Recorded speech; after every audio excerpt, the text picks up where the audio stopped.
Pedro Venceslau, as críticas de Tarcísio de Freitas nesse grau, né,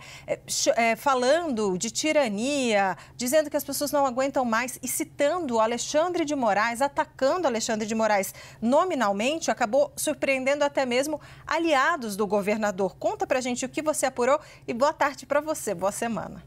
Boa tarde, Débora, Yuri, Luísa, boa tarde a todos. Surpreendeu aliados, surpreendeu bolsonaristas, surpreendeu até pessoas lá do Palácio dos Bandeirantes que circulam no gabinete do governador,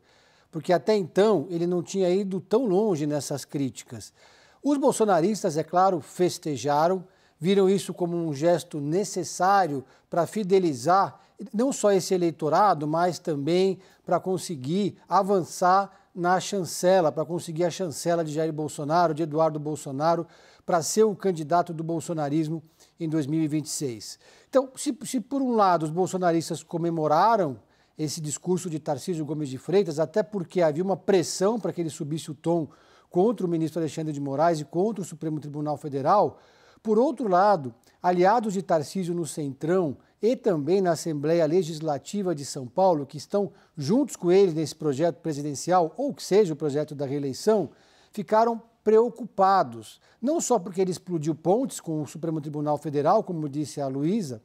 mas também porque Tarcísio Gomes de Freitas agiu para fidelizar uma bolha que já iria votar nele de qualquer forma, porque se ele for a opção da direita, não vai restar outra alternativa, mas, por outro lado, ele assusta o eleitorado mais moderado e antipetista, que é um pouco o perfil do eleitorado, por exemplo, do estado de São Paulo, que votou 4 vezes em Geraldo Alckmin e manteve o PSDB no poder no estado por 28 anos. O PSDB, que era um partido social-democrata,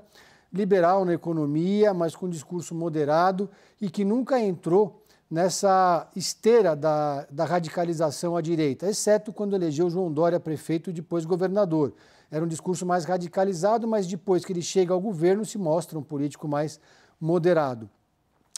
Agora, por outro lado, esses mesmos aliados dizem que o Tarcísio, evidentemente, explodiu pontes com o Supremo Tribunal Federal, mas ainda existem pessoas que circulam no Palácio dos Bandeirantes, que são próximas ao governador, que ainda têm essa interlocução e que podem servir de ponte, podem servir de um elemento de reaproximação eventualmente. É o caso do ex-governador Rodrigo Garcia, por exemplo. Rodrigo Garcia, que foi governador, disputou a eleição no ano de 2022, perdeu a eleição no segundo turno,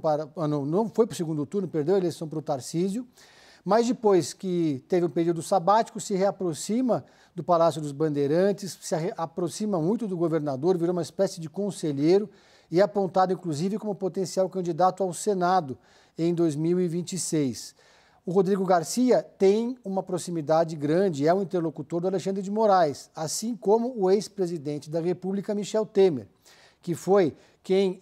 escolheu o Alexandre de Moraes como ministro do Supremo Tribunal Federal. Então, o Temer é outro personagem, outro player político que hoje também está muito alinhado com o governador Tarcísio e muito próximo. Então, a expectativa e as apostas são que esses aliados possam promover em algum momento uma reaproximação.